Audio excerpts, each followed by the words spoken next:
Hello everyone and welcome to Stan the Wine Man TV. I'm your host Stan Rattan and this is the Blue Collar Wine Show where I try to help you spend your wine dollars wisely. And I'm really going to do a quick episode here because I'm excited about the 2014 Rosé vintage, or actually the 2014 vintage in Washington State in general. This is Washington Wine Month. And I knew the rosés were going to hit the market here pretty soon, and I got several samples today. So I'm taking a quick time out from work, coming home, shooting this video to highlight these rosé from the 2014 vintage. Now, some wine owners and winemakers have told me that they feel like 2014 might be one of the best vintages in Washington State in maybe 30 years, which is very exciting, and I don't know if everybody agrees with that. I just talked to Tim Hightower today, had tasted through his wines, and he said that it was really warm in the early part of the season, but then it kind of mellowed out and it stayed consistent temperature throughout, giving them longer hang time on the fruit, more consistent, no heat spikes, that sort of thing. So, you know, they didn't have a time when the fruit kind of closed up, that sort of thing. So it was really a great growing season. So I'm excited about the 2014 rosés that are coming out. As you know, if you've been watching this program at all, I'm a huge rosé fan. This is a Pinot Gris based rosé. You wonder, well, how can you get it pink? Well, Pinot Gris does have color. It is not a red wine, but it has enough color to give it this hue. Very salmon colored wine. And this rolls in at $16. I'll give you a little shot of this. Is by Long Shadows does this wine. This is their 2014 Julia's Dazzle Rosé. All right, give it a little rinse here. Now, I'm a big rosé fan because of the diversity of food that it has. I just think that rosé goes with so many different foods: salads, ham, chicken, Asian fare. It's just a great wine, and it really is good to drink on a warm summer day, as we all know. That seems to be the place where it's put too many times. It is a great food pairing wine. So just want to throw that in there. So let's see what we get on the nose. A lot of strawberries, which is typical of rosé, especially, but this is a Pinot Gris rosé, which is interesting. Getting a little bit of apple coming through.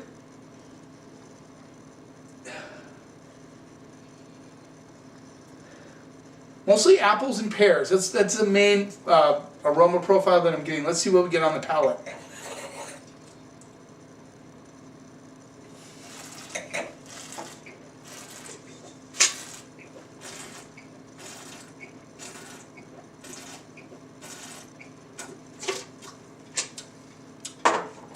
So this is a nice fruity rosé. I know a lot of people are going to like this one. It's got a lot of pears. There's apples, big time. But it finishes dry, which would lend itself to those who would like their rosé a little bit drier, which is moi. I do like a little drier style rosé, although there are some times when a more fruit-driven rosé works really good also. So, you know, it just depends on what you're having it with and what you're doing with it. And if you're having over friends, you know, you might want to go for a more fruit-driven rosé.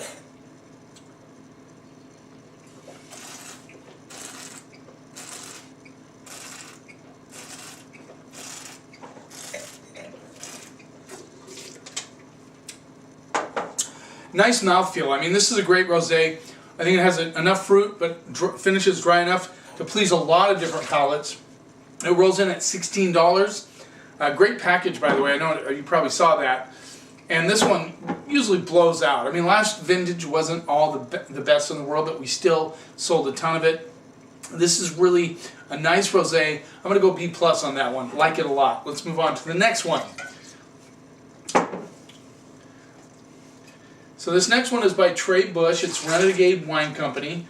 Trey is does a lot of different wines. He's Sleight of Hand Cellars. That's his main label, but he's also involved in some other projects like with Mark Ryan, and he does the Renegade Wine Company wine. This is a 2014 Columbia Valley.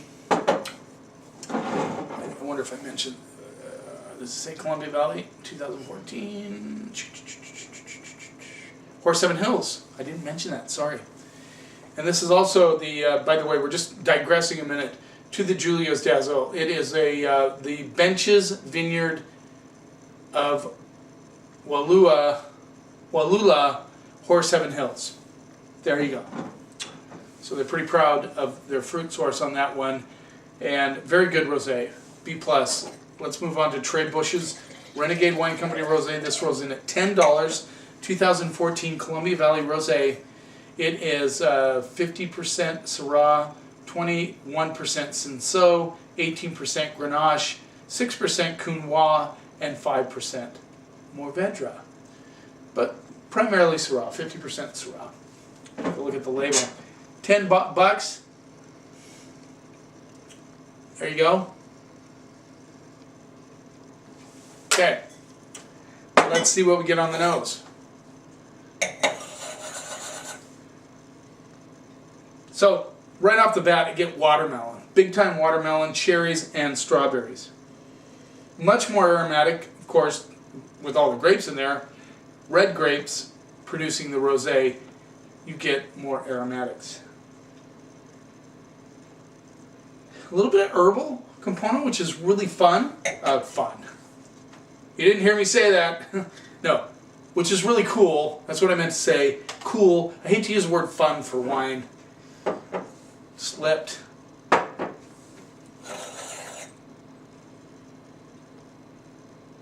Watermelon's predominant on this one. Big time. Let's see what we get on the palate.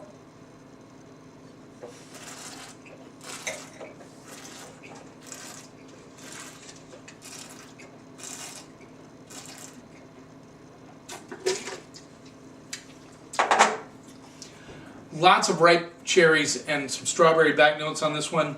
Very steely across the palate, which is really cool. I mean, I really like a rosé that has that steely kind of, the acid is good, but it's not bitter in any way. The fruit backs it up.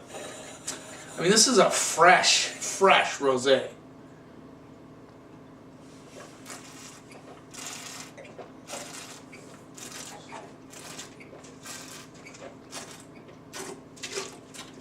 What's really cool about this rosé too is it has an herbal component and minerality. I mean, you get a little bit of a, not a lot, just a touch of wet stone, which for you wine geeks out there that like that kind of mineral driven, you don't get that a lot in New World wines like from the US, but it's certainly part of the French rosé profile.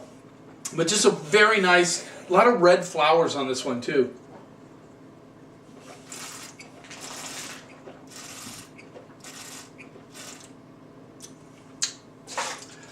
I love the herbs on the backside of that one. That's a great bottle of wine.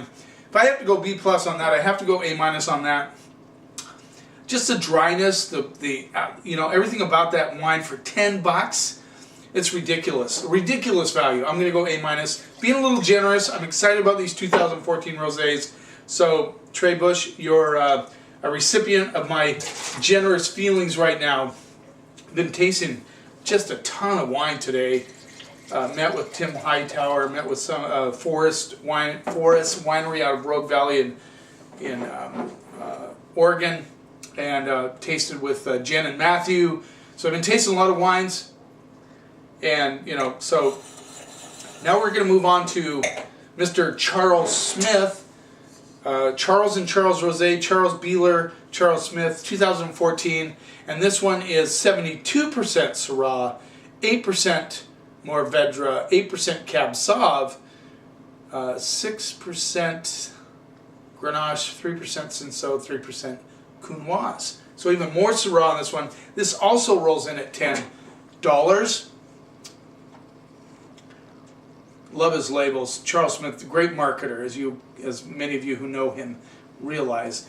And he's the one that's responsible for the K. Vintner's Syrah that I tasted just a couple episodes ago. So let's see what we get on the nose.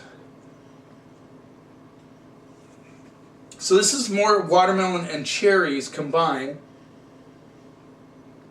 Has a little bit of melon component coming through.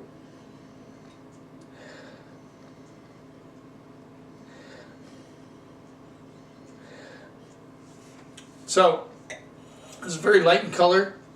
I'm going color graduation. I'm trying to get to the darker rosé. A little bit of apple apples coming through, which is interesting. Let's see what we get on the palate.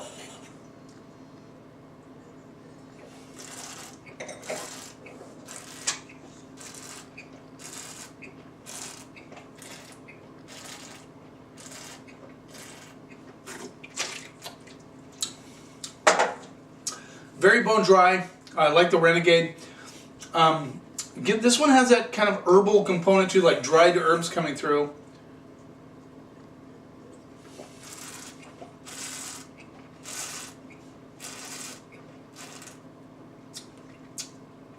It has a little bit of bubble yum component, like watermelon bubble yum, maybe with a little strawberry coming through, but not huge, not huge. It's not like bubble gum, but it has a little bit of that essence of that.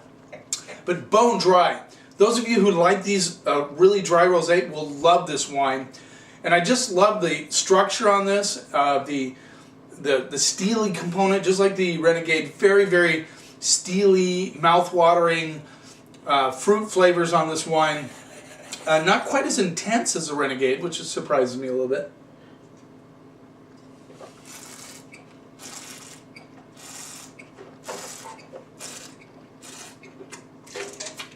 Still very delicious. I'm going to go B+ on that wine. I think it's awesome. I think it's right up there with the Julia's Dazzle. It's $10. Again, the Julia's Dazzle could have been at the end of this because it's a little bit more fruit forward. You want to go from driest to fruitiest, but I still think it didn't hurt anything to go the other way. I just didn't know what to expect from that. A B+ wine, really good rosés right now from 2014 compared to 13 and 12. These are rocking. Now we're going to go to a very now Barnard Griffin has pumped out some seriously great rosés. He wins big time awards for his rosés year after year. So I'm excited to try the 2014 Rosé of Sangiovese from Barnard Griffin. This rolls in at $11 to $12, depending on where you buy it. There you go.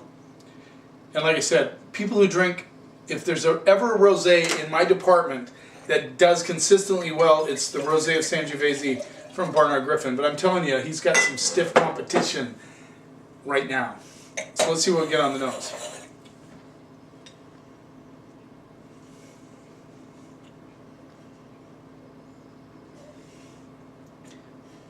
This is a lot of strawberries on this one. Strawberries with a little bit of cherry coming through. Not quite as aromatic as the other three. Well, this one didn't have the aromatics because it comes from a white grape. I'm not saying Pinot Gris is not aromatic, but certainly not as much as some of the red wines. But I liked them all so far. So far, love them all. Get a little bit of watermelon rind. And this is also very herbal on those. I gotta quit leaning over like that. Let's see what we get on the palate.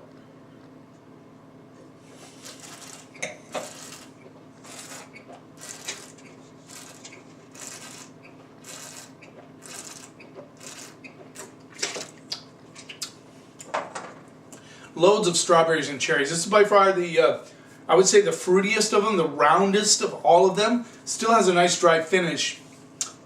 Not quite as interesting, I would say, as the other three.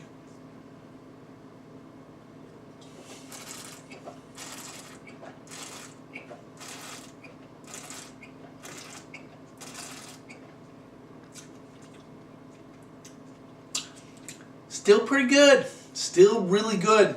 That cherry strawberry element kind of really expands a little bit on the mid palate, but then it dries out really nicely. And that watermelon, kind of almost a little bit of the rind, sort of hangs on the back of the palate.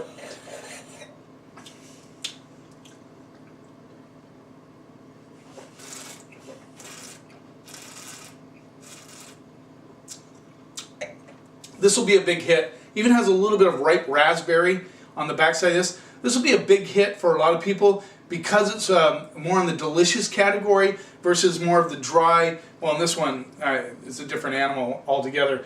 I'm going to go B+. I'm going to go B+, not a solid B+, B+ on that one. I just want to go back to the Julia's Dazzle real quick. Kind of curious how it'll taste against these other ones. Yeah, the Barnard Griffin is definitely one of those ones. Now, no matter what I score it, I know a lot of people are going to love that wine because of the fruit factor in it. Whereas guys who are really into the bone dry kind of Provence style rosés will love the Charles & Charles and the Renegade Wine Company. And, you know, let me try the Julius Dazzle one more time.